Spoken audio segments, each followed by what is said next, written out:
Irmãos, abra sua palavra, a sua Bíblia, em Hebreus capítulo 4, versículo 12. Saque o seu caderninho de anotações, sua caneta se você trouxe.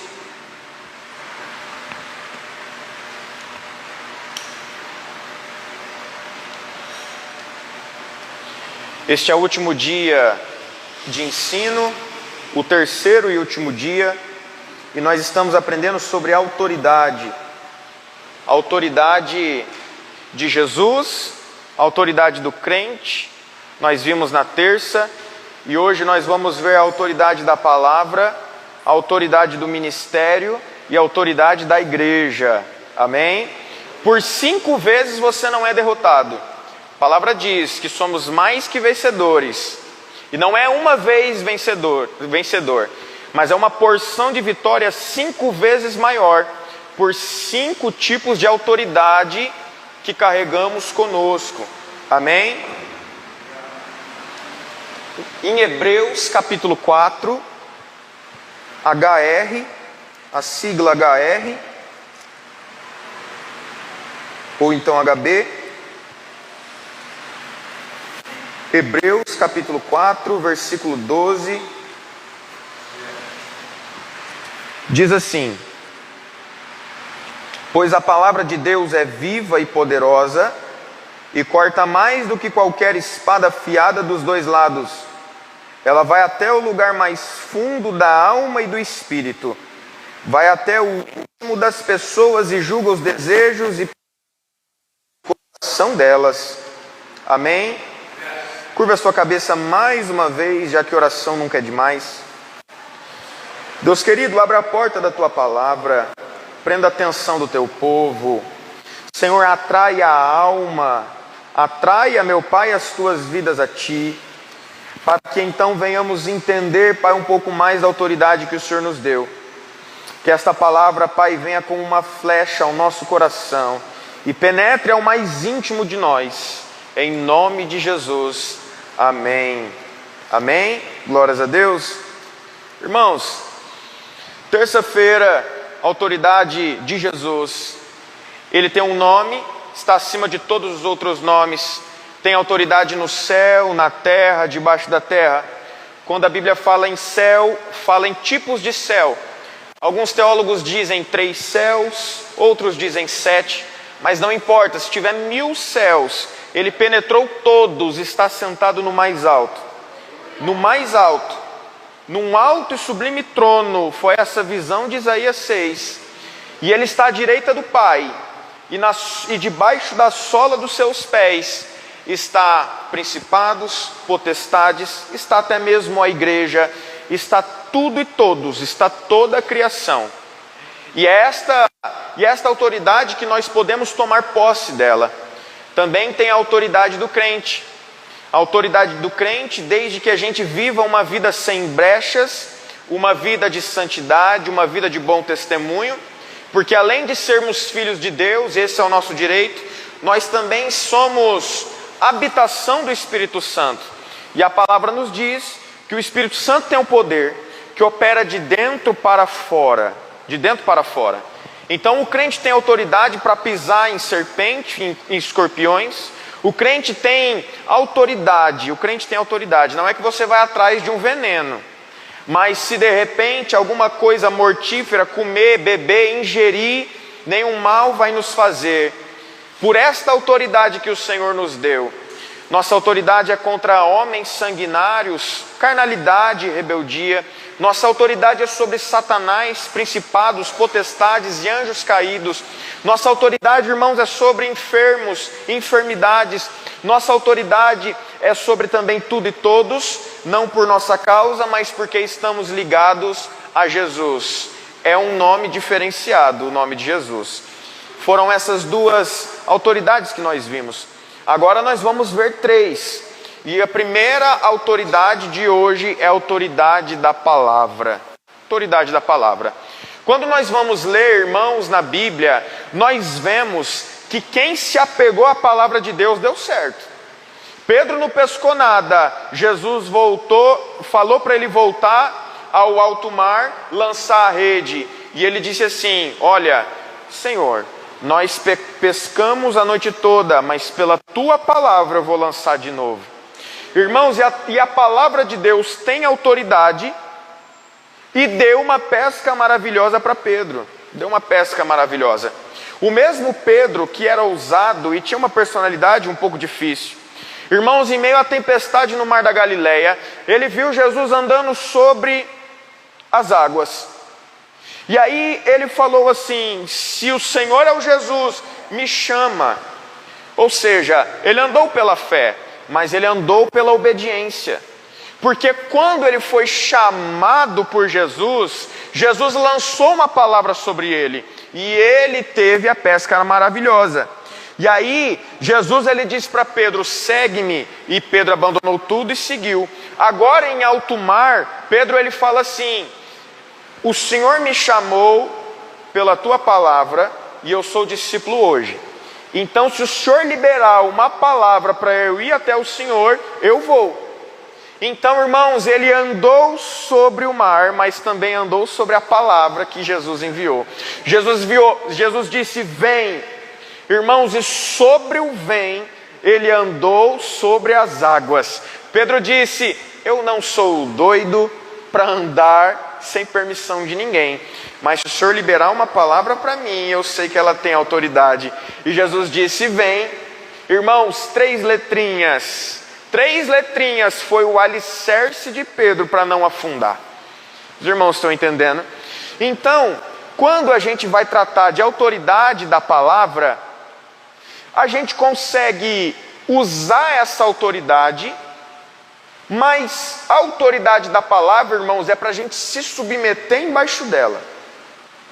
A palavra fala, Paulo dizendo para Timóteo: se apresente a Deus como obreiro aprovado, que não tem do que se envergonhar e sabe manusear bem a espada da verdade.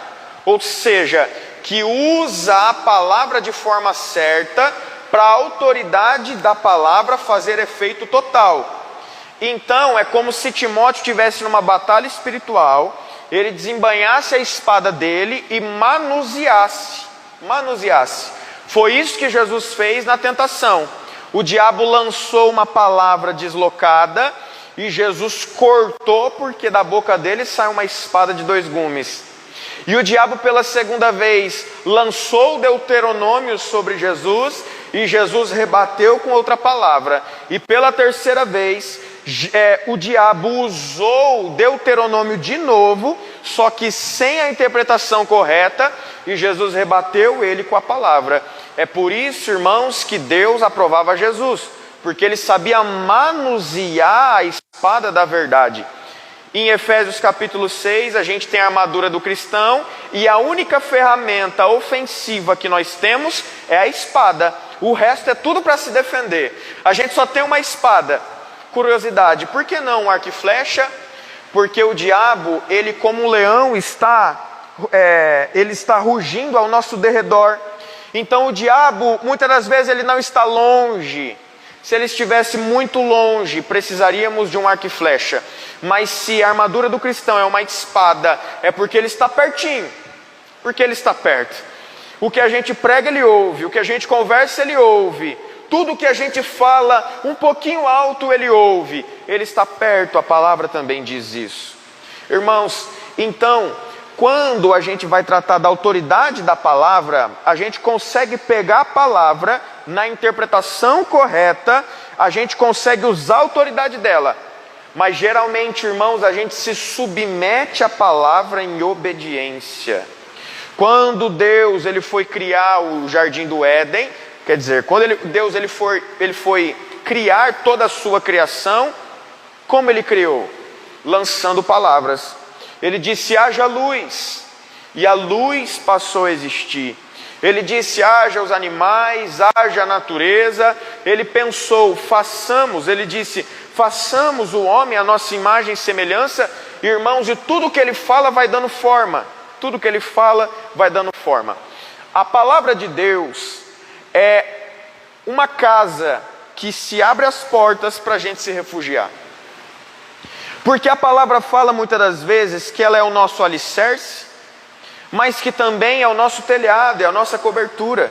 Cristo é o cabeça da igreja, então Cristo é a nossa cobertura. E a palavra fala em João 1 que Ele é o verbo que desceu do céu, Ele é a palavra. Então a palavra vem do céu para cima das nossas cabeças, nos trazendo cobertura. Mas também a palavra fala, irmãos, que o universo, ele está fundamentado em Cristo. E se Cristo é a palavra, então a palavra de Deus tem autoridade para ser fundamento também nas nossas vidas.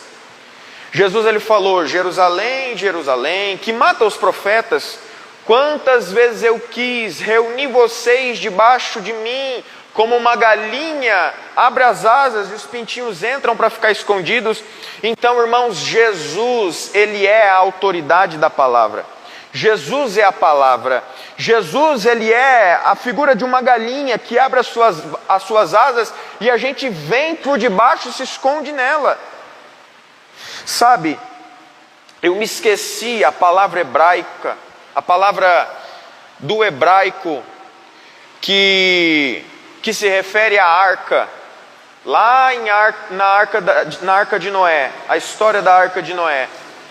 Eu não me recordo agora a palavra, mas esta palavra em hebreu, esta palavra em hebraico, que o escritor Moisés usou para escrever arca de Noé, é o mesmo termo que se usa para escrever palavra no hebraico. Os irmãos entenderam o raciocínio? Os irmãos entenderam? Eu ajudei ou piorei? Então veja bem, lá no hebraico tem uma palavra, tem um termo, que ele é usado para escrever arca de Noé, mas também ele é usado para escrever palavra de Deus. Então, Deus ele fala assim para Noé: entra você e sua família dentro da arca. Só que esta mesma palavra é usada para a palavra de Deus. Então, no ensinamento de Noé, Deus está nos querendo dizer: entra você e sua família para dentro da palavra de Deus. Noé entrou dentro da arca, nós entramos dentro da palavra. Então cai dilúvio, tem juízo, tem perdição do lado de fora. Mas se você e a sua família estiver dentro da palavra, a palavra é alicerce, a palavra é cobertura, a palavra é esconderijo. Amém? Irmãos, a palavra de Deus tem autoridade. E você entende isso quando lembra do ditado: palavra tem poder. Quantas vezes a avó, às vezes dá até um tapinha na boca do neto e diz: palavra tem poder, não fala essas coisas. Palavra tem poder, palavra tem poder. E de fato ela tem poder. Em Provérbios capítulo 18, a palavra fala, irmãos, Salomão está dizendo que a morte ou a vida está na boca da pessoa. A morte ou a vida está na boca da pessoa. Hoje, quando eu estava em meditação, hoje ou ontem, não me lembro, eu estava em meditação, preparando este estudo, e teve uma hora, irmãos, que chegou para mim a recomendação de um vídeo. E o rapaz, ele é mundano, e ele estava dizendo assim: eu não ouço mais música sertaneja, porque as palavras são tão deprimentes que eu comecei a cantar, comecei a viver.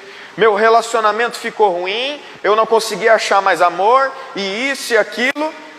Uma pessoa mundana. A palavra tem poder, e ela traz vida ou ela traz morte. A palavra tem tanto poder que Deus, sábio demais, disse: filho, honre o seu pai e a sua mãe. Honre o seu pai e a sua mãe. Olha, sendo sincero, tem pais que atrapalham o crescimento espiritual dos filhos. Atrapalha. Não traz paternidade devida. Mas Deus, ele diz: honra o teu pai e a tua mãe, para que se prolongue os dias. Por quê? Porque a mãe e o pai já viu algumas páginas da vida. A mãe e o pai geralmente têm alguns anos de vida, já leu algumas páginas da vida. Então, pode ser uma mãe crente, pode ser uma mãe descrente, pela experiência da vida e por aquilo que Deus fez na criação do homem e da mulher, a palavra continua tendo poder. A palavra continua tendo poder.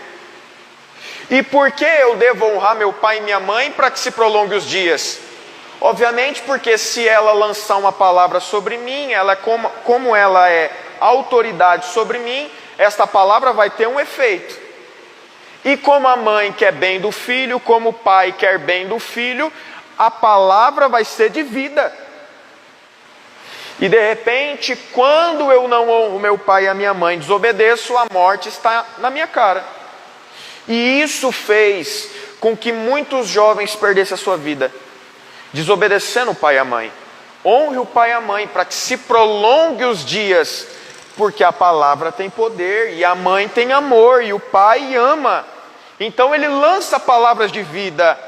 Só que o jovem, o filho, a filha, achando que é dono do mundo, que consegue entrar e sair, que consegue parar quando quer, e que prefere ouvir a mente, prefere ouvir a cabeça, o palavreado de amigos, de família totalmente desestruturadas, eles acabam ceifando a sua própria vida. Palavra tem poder, tanto para o bem quanto para o mal. E aí entra a responsabilidade do pai e da mãe, ou do responsável, de sempre declarar coisas boas sobre os seus filhos. Sobre os seus filhos. Sabe por quê? Porque o pai e a mãe confia, acredita e ama o filho em última instância. Em última instância. A polícia desiste, a sociedade desiste, os amigos desistem, mas o pai e a mãe estão orando ainda de joelho. O pai e a mãe têm um amor em mais alto grau, porque é um amor ligado com sangue. É também o mesmo amor de Deus, que é nosso Pai. Temos uma ligação com Ele de sangue. Então Ele nos ama como amigo, Ele também nos ama como filho. Os irmãos estão entendendo? Então, se você pai, se você mãe é o responsável desistir do seu filho, literalmente ele está perdido sem a graça de Deus. Literalmente, totalmente, ele está perdido sem a graça de Deus. Só se Deus for infinitamente misericordioso e por ter cuidado com o seu filho, que você já desistiu de orar, de clamar, de buscar, de ajudar, aí Ele envia outras pessoas, muitas das vezes uma igreja local, para ajudar o filho, para ajudar a filha. Então a palavra tem poder. Deus, Ele nos deu este poder na palavra também. Ele falou, haja luz, e a luz existiu. E a gente fala, você vai cair, não coloca o dedo na tomada, você vai tomar um choque. Amém. Por experiência, mas é claro que é uma ilustração básica, mas se a gente for elevar o grau, se a gente for colocar exemplos mais graves, o filho pode viver mais, o filho pode se dar bem na vida, por uma decisão que ouviu, uma palavra de sabedoria, ele pode crescer na vida, ele pode se dar bem na vida. Então pai, mãe, responsáveis, você é o único que tem a obrigação de não desistir dos seus filhos. É o único, é o único. Tem até um pregador chamado Paulo Canuto, não sei se os irmãos já conheceram, já ouviram falar, enfim. Ele fazia parte de uma milícia, de uma quadrilha no Rio de Janeiro. E a mãe dele orava por ele. E ele era dessa quadrilha, fazia muito mal. E não quero reproduzir o testemunho, porque o testemunho é dele, mas quero dizer que no testemunho dele, ele dizia que muitas das vezes xingava a mãe, batia na mãe e virava as costas para ela. Só que quando ele estava saindo, a mãe dele já estava orando, já estava louvando e dizendo que ele seria de Deus. Aleluia. A oração tem efeito, mas sua palavra também tem. Sua palavra tem. Tem uma gestante perto de você, então coloca a mão na barriga dela e declara. Declara sobre esse filho, que esse filho venha ser bênção para esse mundo, que esse filho venha conhecer o Senhor Jesus, que esse filho venha ser conhecido, venha ser escolhido por Ele. Declare habilidade sobre eles. Palavra tem poder. Palavra tem poder para abençoar, para amaldiçoar. Em Deuteronômios, Moisés ele pega metade de tribos, metade da outra, faz metade das tribos subir numa montanha, passa o vale e o restante das tribos sobe na outra montanha. E aí Moisés falou: as tribos daqui lança palavras de maldição, e eles lançaram. As tribos de cá lança palavra de bênçãos, e eles lançaram. Moisés falou assim: agora e diante, quem desobedecer vai ficar com essas palavras de maldição, mas quem obedecer a Deus vai ficar com essas palavras de bênção. Deus, Ele quer o nosso bem. Vamos honrar a Ele porque Ele é Pai, e assim vai prolongar os nossos dias até a eternidade. Amém? Glórias a Deus. Eu tenho uma prima, e os irmãos já conhecem porque ela já veio prestar um apoio aqui. Ela é bem nova e ela fez uma obra missionária na Bolívia e ela voltou. E quando ela voltou, nós já pegamos ela para dar um estudo aqui, os irmãos lembram? Estudo sobre a obra missionária. Irmãos, vocês lembram o que ela falou? Ela dizia assim: antes de nós sairmos, a gente tinha que pedir uma palavra. Antes de sair do Brasil, antes de sair do aeroporto, antes de sair da igreja, da nossa casa, a gente tinha que pedir uma palavra. Porque quando o calo apertasse na obra missionária, a gente abria a palavra e reivindicava ela diante de Deus. E aí a palavra dizia: pode ir que eu sou contigo. Mas quando na obra missionária o calo apertava, o levante acontecia, ele se reunia, abria a palavra e dizia: o Senhor falou que a gente podia ir, então sobre esta palavra a gente vai continuar aqui. Lembra que ela disse isso? Então, irmãos, se nós somos crentes, mas existe outra classe de crente dentro dos crentes, os crentes espirituais. Fica aqui o convite: se você quiser ser mais espiritual, irmãos, tenha a cobertura da palavra, tenha o alicerce da palavra. Qualquer coisa que for decidir, pergunte para ele, abre a palavra e sobre a palavra se lança. Está escuro, mas a palavra é luz, se lança. Aleluia, glórias a Deus. Eu digo para a honra e glória do Senhor, irmã Rosana é testemunha disso. Terça-feira agora, né, um conhecido da irmã deu entrada no hospital e a irmã ligou pedindo para a gente fazer uma visita de noite. Irmãos, e eu estava pronto para em condições mas eu pedi uma palavra para o Senhor. E quando eu abri a palavra dizia exatamente assim, para Deus falando para Balaão: alguns homens vão vir de noite te chamar para você ir até lá. E eu estou falando que você tem que ir com eles. E a palavra continuou dizendo que ele dormiu, acordou de manhã e foi com eles. E a irmã Rosana mandou mensagem de noite, e pela palavra, a palavra já tinha falado o que ia acontecer.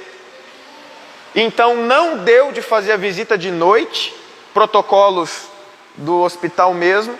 Irmãos, mas a gente dormiu, acordou de manhã e deu certo. E a gente foi lá e fez uma visita. Mas o interessante é que ainda, os irmãos sabem que eu sou pastor relativamente novo, de alguns meses, e questão de documentação ainda está em tramitação, vamos assim dizer. E uma das exigências para entrar um pastor com serviço de capelania no hospital era ter a carteirinha de pastor, que a minha não chegou, e de ter o documento da igreja, que ainda não chegou. E até a irmã comentou: precisa dessas duas coisas. Mas aí eu disse para a irmã, a gente está com uma palavra aqui, a gente está sem o documento, mas a gente está com uma palavra, vamos surfar nela. Irmãos, e quando eu entrei, cheguei até ali o guichê, o rapaz falou que precisava dessas coisas, mas a mulher vizinha que estava no setor ao lado cutucou ele e disse assim: deixa ele entrar. Eu entrei com a suspeita de ser pastor ou não. Eu entrei sem o documento, né? Não estou feliz por contrariar nada, mas Deus, Ele sabe o que faz. Por uma palavra que Ele lançou, a gente foi, pisou em lugares certeiros, entramos e conseguimos fazer essa visita. Conseguimos fazer essa oração. Amém? Então, irmãos, na dúvida, lance a sua fé na palavra. Lance a sua fé. Você só tem autoridade na palavra quando você tem fé nela. Quando você tem fé nela. Se você não tiver fé, você vai pegar a sua Bíblia e falar: Deus, abra comigo, eu estou desesperado, não sei o que fazer. Se você não tiver fé, você vai abrir a palavra e a palavra vai cair assim: e Judas se suicidou. E você fecha todo desesperado e fala: Senhor, não pode ser. Não pode ser, pelo amor de Deus, me traz outra palavra. E você abre de novo e a palavra cai: o que tem a fazer, vai e faça depressa. E aí? É um convite do próprio Deus para você se matar? Não.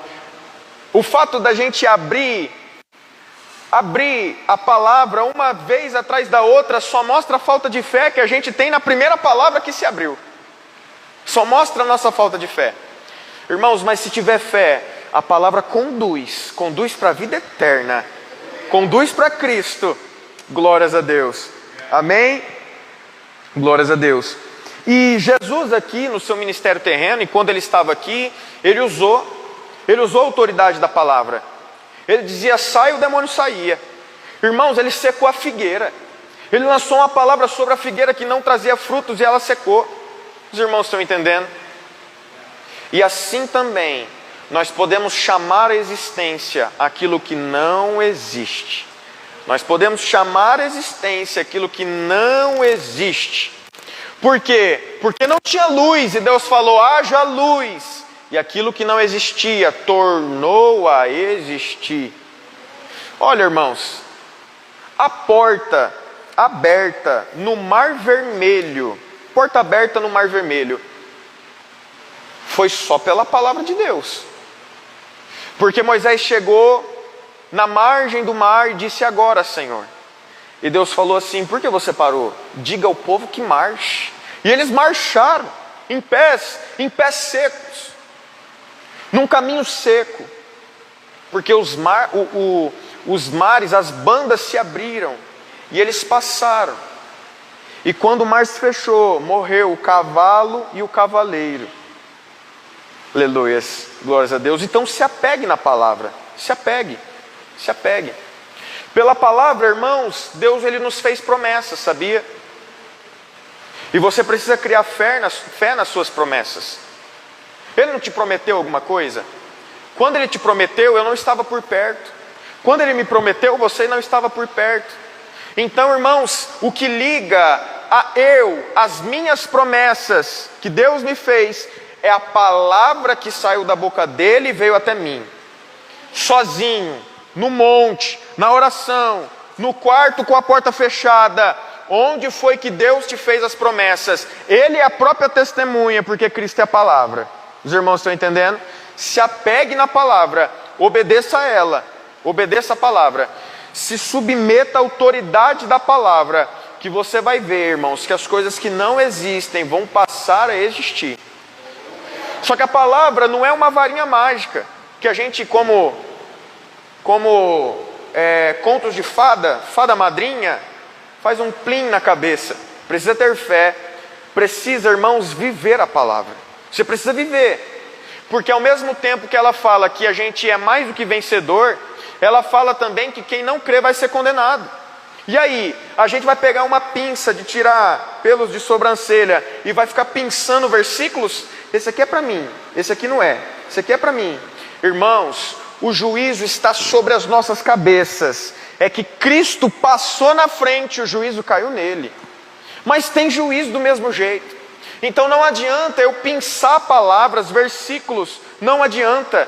Isso que o diabo fez. Ele pegou um versículo de Deuteronômio, jogou contra Jesus, sem contexto, sem interpretação, só pinçou e jogou. Só que Jesus, que a palavra, refutou e rebateu. Os irmãos estão entendendo? Então você precisa viver a palavra. Você precisa se disciplinar em cima da palavra. Você precisa se dedicar em cima da palavra. Por quê? Porque ela é uma espada de dois gumes. Ela passa, corta, e quando ela está voltando, ela corta de novo. É isso. Os irmãos estão entendendo? Irmãos, a espada ela divide salvo e não salvo. A espada divide crente e descrente. No juízo final isso vai acontecer. A espada ela penetra dentro de nós e divide alma de espírito. Tem coisa que é da alma, tem coisa que é do espírito, e a espada divide isso.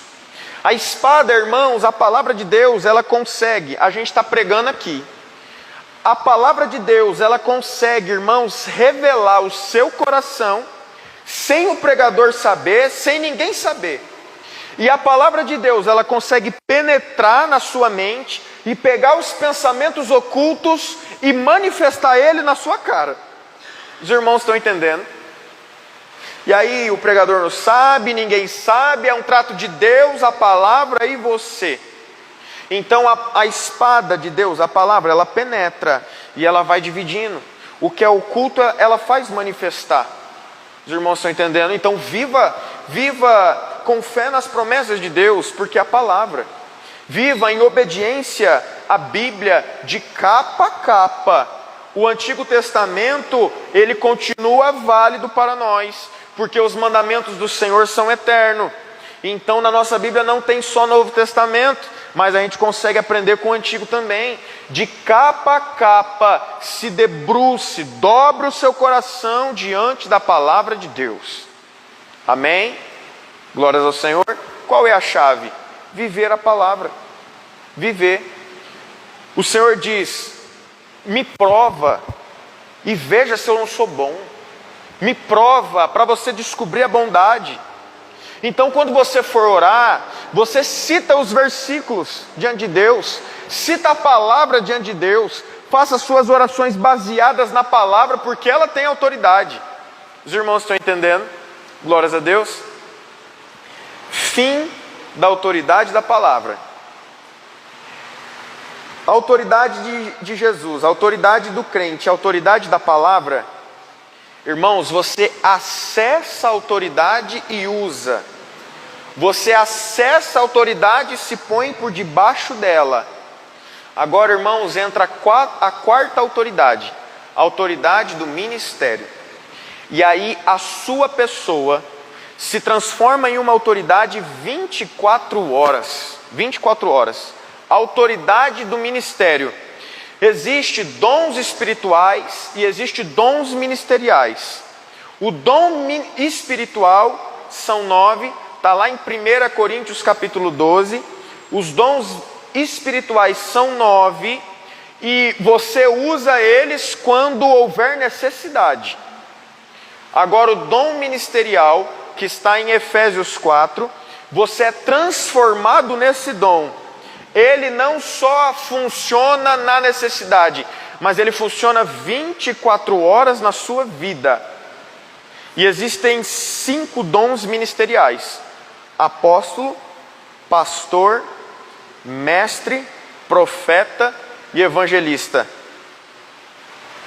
Esses 5 dons, você é transformado 24 horas nele. O apóstolo é apóstolo tomando banho, é apóstolo dormindo, ele tem autoridade dormindo, ele tem autoridade tomando banho, ele tem autoridade comendo, se alimentando, ele tem autoridade trabalhando, ele tem autoridade vivendo a sua vida extra-igreja.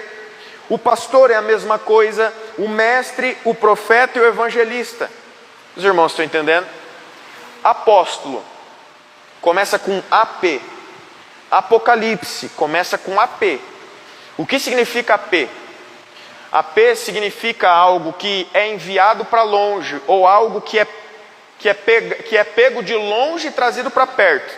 O que significa Apocalipse? Revelação. O que era oculto lá longe foi trazido para perto às nossas vistas. Então o que é o verdadeiro apóstolo? O missionário, que por ser AP de apóstolo, é enviado. Apóstolo Paulo, apóstolo Pedro, apóstolo João. Então qual é a função do apóstolo? Ele tem os outros 4 dons embutido no dom ministerial de apóstolo. Ele é tanto pastor, ele é tanto evangelista, profeta e mestre. Ele é os 4 em um, que é o apóstolo. Então eu vou trazer um exemplo bem prático da vida de um apóstolo. Ele vai para uma cidade desconhecida.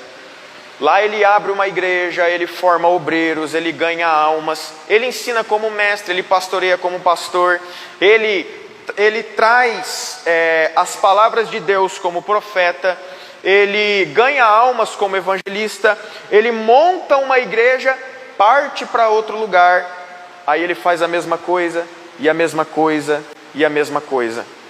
Então muitas das vezes, hoje, a gente vê que apóstolo é um status, que apóstolo tem regalia, que isso e aquilo, mas o apóstolo da Bíblia é aquele que suja o pé de terra, é aquele que tem marca de Cristo, é aquele que tem calejamento na vida, é aquele que tem mão calejada. Os irmãos estão entendendo? É aquele que vai, ele é o verdadeiro missionário. Amém? O pastor ele pastoreia. E se eu te perguntar qual é a primeira palavra que vem na sua cabeça quando eu digo pastor ou pastoral ou pastoreio, você pode me responder de primeira: cuidado. É cuidado. É cuidado. Mas não é só cuidado, é relacionamento. Lembra quando eu digo, irmãos, que a casa de pastor tem que ter pegada e cheiro de ovelha? Lembra, isso é um relacionamento. Ser pastor é se relacionar com ovelhas. Ser pastor, irmãos, é estar no campo junto delas. Ser pastor é ter o cheiro delas. A gente carrega o bom perfume de Cristo, mas o bom perfume de Cristo vou reformular. A palavra fala em Coríntios, irmãos, que Cristo tem o nosso bom perfume, porque Ele é pastor e Ele tem cheiro de ovelha. Os irmãos estão entendendo? Ele é pastor e tem cheiro de ovelha, Ele tem o nosso cheiro. Agora fica a critério se é nardo puro, como a mulher de Betânia fez, ou se é cheiro de sepulcro, cheiro de pecado. Cada um impregna o cheiro em Cristo. Cada ovelha vai impregnar o seu cheiro. Em nome de Jesus, que seja nardo puro, que seja perfume derramado aos pés dele, como a mulher fez, salvo engano, em João 12. Os irmãos estão entendendo? O evangelista é aquele que ganha almas. Ele está conversando de futebol, mas o final da conversa é um convite para aceitar Jesus, é uma mensagem de Deus lançada, é uma semente, é uma palavra que não volta vazia. A evangelista pode estar fazendo crochê, mas nessa reunião de crochê, ela, no final das contas, lança uma palavra, ela ganha almas. O profeta ele pega o problema de Deus e traz para o povo. O profeta, ele ouve a voz de Deus e mostra para o povo. Esse é o profeta. O mestre, ele ensina a igreja a caminhar nas escrituras. O mestre, ele ensina a interpretação correta. Ele ensina. Então o apóstolo é o missionário, o pastor ele se relaciona, e o maior relacionamento do pastor com uma ovelha é o aconselhamento pastoral. Aconselhamento. Se um pastor lança um aconselhamento e a pessoa acata, ela pode se dar bem na vida. Ela pode se dar bem. Esse eu creio que é o maior grau de relacionamento entre pastor e uma ovelha. O profeta, ele traz o problema de Deus ou a palavra de Deus para o povo. O evangelista ganha almas. Agora, na igreja local pode ter os 5 dons. Na igreja universal, na igreja mundial, tem todos os dons. Tem pastores, tem apóstolos, tem profetas, tem evangelistas, tem mestres. E a igreja local, ela se torna sadia se tiver todos os dons. É claro que a gente não vai ficar forçando, inventando nada. Isso é Deus que vai trazendo. Deus ele vai trazendo para a igreja local. Tá certo? E a igreja, ela vai caminhando e caminhando. Amém? Então, olha o que a palavra fala em Efésios. Que Jesus, quando morreu, ele desceu ao inferno, levou cativo o cativeiro e deu dons aos homens. Agora pensa comigo um Jesus que é um guerreiro, que venceu a batalha e está entrando na sua cidade. Ele traz prisioneiros e ele resgata os prisioneiros dele. Ele traz gado, traz dinheiro do que ganhou e como despojo, e também oferta para os outros soldados que ganharam com ele. Os irmãos estão entendendo? Então levar cativo o cativeiro. Ele pegou o pecado, ele pegou a enfermidade, ele pegou a morte, ele pegou o inferno, ele pegou a chave do cativeiro e trouxe com ele. E aquelas pessoas santas que morreram antes de Cristo morrer, o Senhor, ele pegou e trouxe também como prisioneiro deles. Nós somos escravos de Jesus. E é bom ser escravo dele, porque foi para a liberdade que ele nos libertou, nos tornou livre. Então o que é levar cativo o cativeiro? Ele pegou prisioneiros como Satanás, a enfermidade, a chave da morte, do inferno. E ele também libertou aquelas pessoas que estavam retidas, aquelas pessoas que tinham morrido, que eram santas, mas que elas foram santificadas pelo sangue do touro, pelo sangue do bode, pelo sangue da ovelha, do sistema antigo, da antiga aliança. E agora que Jesus morreu, e o sangue dele é perpétuo, e o sacrifício dele é perfeito, então ele libertou do seio de Abraão os santos que estavam retidos pelo sangue de touro, de ovelha e de bode. Ajudou, melhorou, piorou? Amém? Irmãos, e quando ele sobe para o céu, e Salmos 24 fala: levantai-vos, ó portais eternos, para que entre o Rei da Glória. É Jesus, irmãos, saindo do inferno, chegando ao céu com os santos e trazendo a chave da morte, do inferno. Irmãos, e todo aquele despojo de guerra, toda aquela vitória, todo aquele ouro, todo aquele dinheiro, vamos colocar assim, todo aquele dom, ele deu para os seus soldados. Agora eu te pergunto, você é soldado de Cristo? Efésios 6 fala que você tem uma armadura. Então, quando ele distribui dons aos homens, ele me dá uma capacidade ministerial, irmãos, de fazer o que ele fez. Claro que a gente não vai entrar no inferno, mas a gente vai libertar os cativos, a gente vai curar os enfermos. Está entendendo? Irmãos, tem situação na vida de pessoas, que é só a autoridade ministerial de alguém para quebrar aquelas correntes. Só a autoridade ministerial desta pessoa para abrir a porta dessa jaula, para desfazer os grilhões, para abrir as algemas.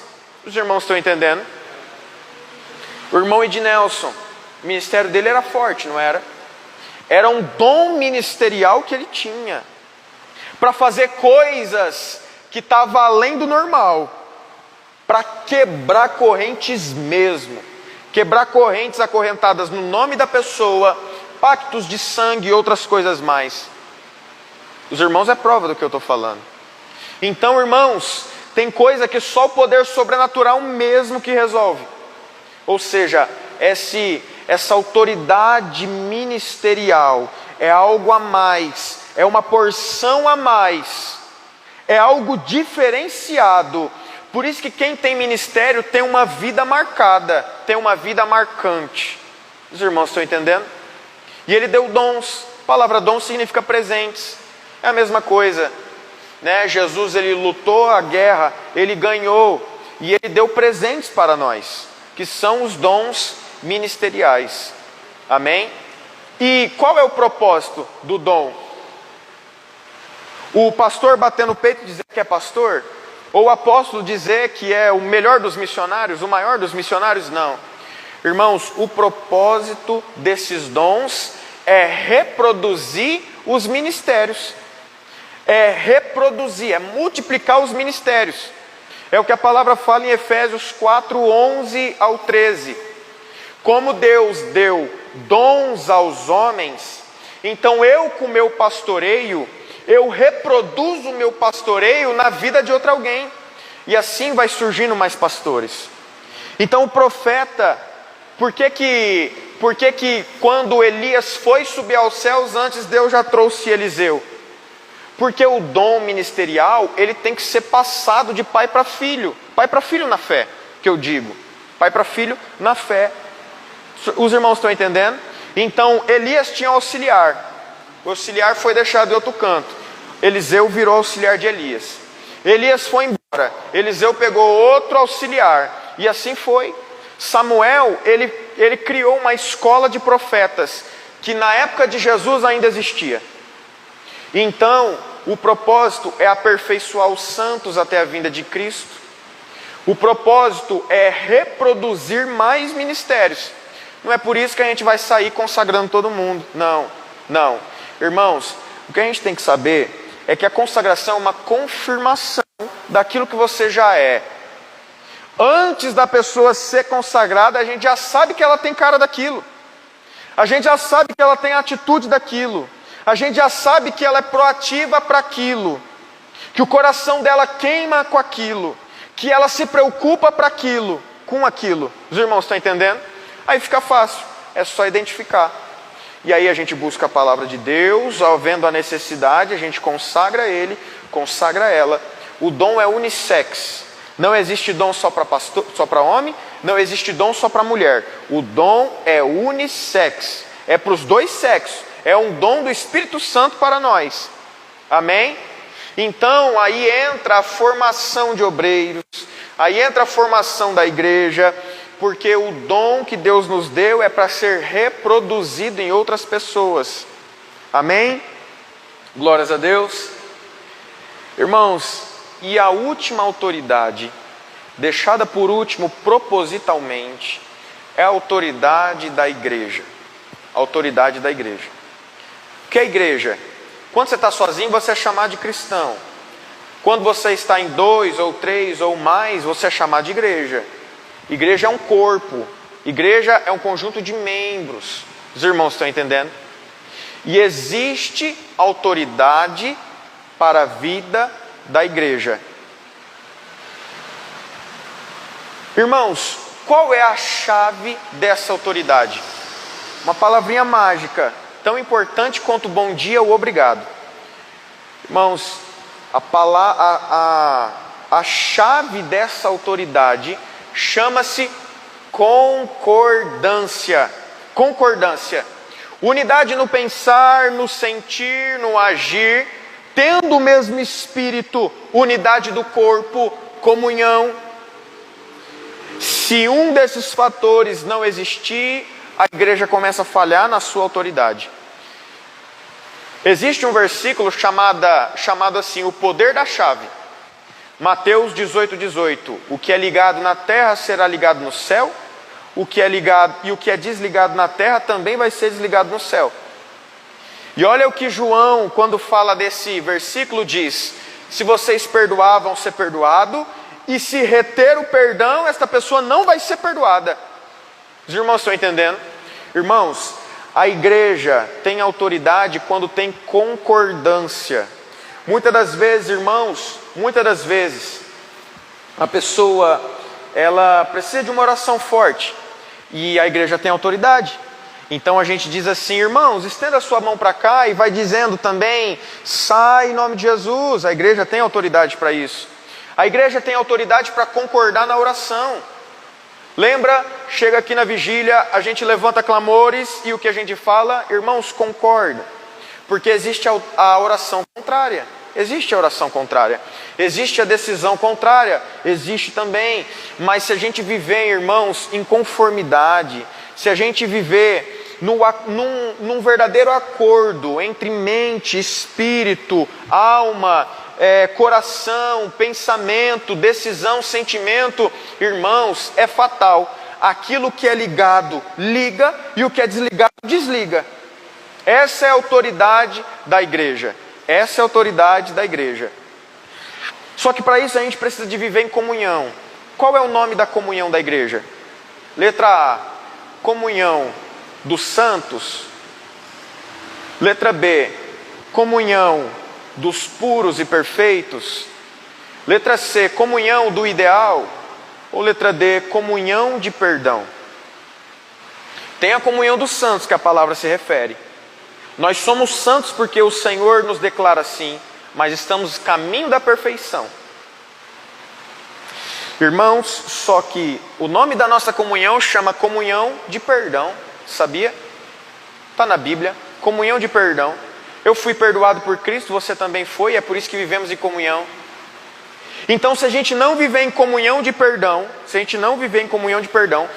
não liberar perdão, Se a gente não reconciliar com o nosso irmão, não existe autoridade para nós. Esse é o primeiro ponto. Segundo ponto, amar o próximo como amor não fingido. Amar o próximo com amor não fingido. Não fingido. Agora, vou te dar um exemplo. Irmãos, sabe aquele amor que o irmão tem, que o filho tem pelo pai, pelo outro irmão, que se acidentou, às vezes está paralítico, paraplégico, às vezes tem Alzheimer, e vai aquele cuidado a mais, aquele amor a mais, pega no braço aquela pessoa debilitada, coloca no chuveiro, pega no braço para fazer as necessidades, tem toda uma paciência com familiares com Alzheimer. Os irmãos estão entendendo? É esse tipo de amor que precisa existir na igreja. Um amor que atura, um amor que tolera, um amor que tudo suporta, um amor que não é fingido. Os irmãos estão entendendo? Tendo unidade, tendo amor, a igreja consegue usar a chave para ter autoridade. Ela consegue usar a concordância. Os irmãos estão entendendo? Concorda na oração, concorda no pensamento, concorda na palavra, concorda em tudo. Agora, eu vou trazer um exemplo bem prático, e já estou terminando aqui as minhas palavras. Vou trazer um exemplo bem prático mesmo, sobre o poder dessa chave. Irmãos, o poder desta chave, ele acontece no mundo espiritual, contra as obras do inferno, mas o poder desta chave administra a igreja. A autoridade dada à igreja administra a igreja, guarda a santidade da igreja e dá credibilidade para o evangelho. Aí ela traz para nós, essa chave traz para nós a bênção da confissão. A bênção da confissão. E esta chave é usada para pecados públicos, pecados concretos, que apareceram. Porque os pecados escondidos, como diz Timóteo, em Timóteo, mais cedo ou mais tarde vai aparecer, e a última instância é no juízo final. Então os pecados concretos, públicos e aparentes, a igreja usa essa chave para ligar ou desligar. Se a pessoa ela está exercendo uma atividade e esse pecado apareceu, ela senta um pouquinho. Aí é o famoso banco, os irmãos estão entendendo? Os irmãos estão entendendo que nada é inventado da cabeça da igreja? Tudo tem lógica na Bíblia, tudo tem lógica. É para utilizar a autoridade. Aí os irmãos sentam um pouquinho. Os irmãos estão entendendo? Só que isso não é explanado. Quando a pessoa ela acaba de pecar, então o pastor ou a liderança de 2 ou 3, porque onde 2 ou 3 estiver em meu nome ali eu estarei, conversa com a pessoa e exorta ela, chama ela para o perdão. Se ela perdoar, está admitido. Se ela se arrepender, aliás, está admitido ela de novo. Se o coração dela endurecer, partimos para a segunda etapa, a própria igreja. Irmãos, a igreja, em termos de aconselhamento, em termos disso, ela tem três vias, vamos assim dizer. Ela consola os desanimados, ela é um apoio para os fracos, e ela exerce paciência com todos. Então, a liderança falou, e a pessoa não se arrependeu e o coração endureceu, parte para a igreja. A igreja não é exatamente todos, onde 2 ou 3 estiver reunido já é igreja. A igreja parte, ela vai consolar o desanimado, ela vai apoiar o fraco e ela vai ter paciência com ele. Os irmãos estão entendendo? Veja bem, lá em Zacarias, Tinha um sacerdote chamado Josué. E ele tinha as vestimentas de sacerdote. Só que as vestimentas estavam sujas. E o diabo chegou para Deus e falou assim: olha lá, seu sacerdote, vestes sujas, está em pecado. E Deus falou assim: este não é o pecado dele, mas é o pecado do povo que ele está carregando. E deu novas roupas para Josué. Guarda isso na sua cabeça. Depois, a parábola em Lucas 15, o pastor, ele vai atrás da ovelha perdida. A ovelha está suja, a ovelha está com carrapicho, e a palavra fala que ele pega a ovelha e põe no ombro. O carrapicho passa para o pastor, a sujeira passa para o pastor. E muitas das vezes, a gente já entra com a faca matando o ministério e a alma dos irmãos. Só que a igreja exerce paciência, ela não tolera o pecado, mas ela é paciente com o pecador. Por quê? Porque a palavra fala que quem pecou não é para tratar, o batizado, o crente que pecou, não é para tratar ele como inimigo, mas como irmão, a fim de chamar ele para o arrependimento, para estar junto da igreja. Os irmãos estão entendendo? É desse jeito que tá na palavra. Tessalonicenses 1, 1 e 2 Tessalonicenses, 1 e 2 Timóteo, Romanos também está assim. Você pode olhar lá. Eu estou suprimindo os versículos para ser um pouco mais rápido e prático. Os irmãos estão entendendo? Amém? A igreja vem. Essa etapa não arrependeu o coração da pessoa. Essa etapa não arrependeu. Terceira etapa. Retém o perdão. Desliga ele do céu. Vai tomar a salvação dele? Não. Vai reter o perdão dele. É o que o apóstolo Paulo falou: entregue ele a Satanás. Por quê?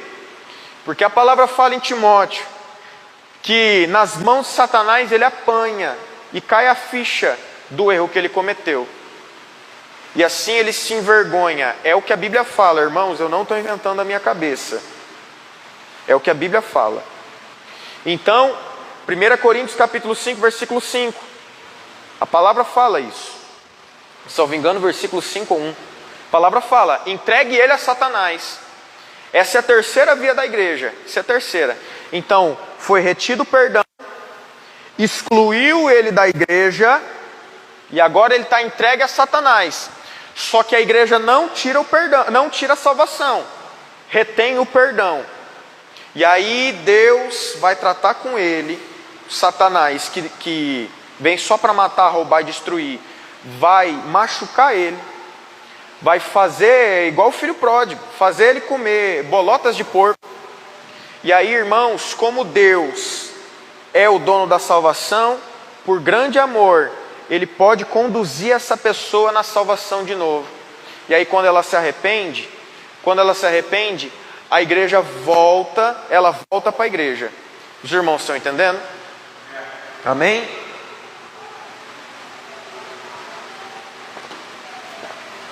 Os irmãos estão entendendo? Irmãos, então são essas etapas que a igreja tem autoridade para administração, santidade e credibilidade do evangelho. Amém? Acabou por aí. Entregue a Satanás, e ainda Paulo convida para a igreja desassociar dele. Essa é a terceira e última via. Foi entregue a Satanás, Deus não reteve a salvação, a igreja reteve o perdão como autoridade que ela tem, e aí depois é a vida dele com Deus. Agora, irmãos, existe algo pior que sai das mãos da igreja. É quando o profeta é falso, quando o mestre é falso, quando é pregado uma outra doutrina, quando é pregado outro evangelho. Então, essas três vias é a igreja utilizando do evangelho para corrigir alguém com a autoridade que ela tem. Agora, irmãos, o grau mais perigoso que tem é o famoso anátema. Ele é amaldiçoado. Gálatas 1:8. Ainda que um anjo do céu traga um outro evangelho, considere ele amaldiçoado, anátema. É o falso profeta, é o falso mestre, é o pastor picareta, é as pessoas que inventam pregações, é as pessoas que inventam doutrinas, é as pessoas que enganam o povo e levam eles para o inferno. Irmãos, aí esta pessoa, este falso profeta, este falso mestre, está roubando o evangelho da igreja. E aí, olha como é interessante. Se a pessoa endurecer o coração e a última instância da igreja é entregar ele para Satanás, o mais grave que tem, que é a maldição, é entregado nas mãos de Deus. É pior estar nas mãos de Deus para conserto do que estar nas mãos de Satanás. É isso mesmo que a palavra está dizendo. Então ele é considerado anátema. E aí Deus retira a salvação dele. Deus retira a salvação dele. E isso se configura na blasfêmia. Quando um falso profeta, uma pessoa conhecedora da palavra, atribui a Deus obras de Satanás, atribui a Satanás obras de Deus, do Espírito Santo, aliás, porque blasfêmia é um pecado contra o Espírito Santo. Então ele é maldito, entregue nas mãos de Deus. E aí, irmãos, a igreja, ela corta relações total, entrega nas mãos de Deus, e a salvação dele é cortada. E aí é ele Deus. É ele Deus. Os irmãos estão entendendo? Amém?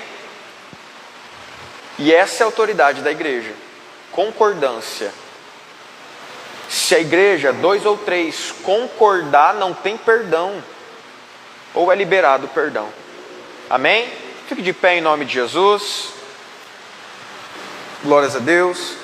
Eu peço desculpa aos irmãos que passaram 6 minutos. Esse não é o nosso costume. Mas finalizamos as 5 autoridades.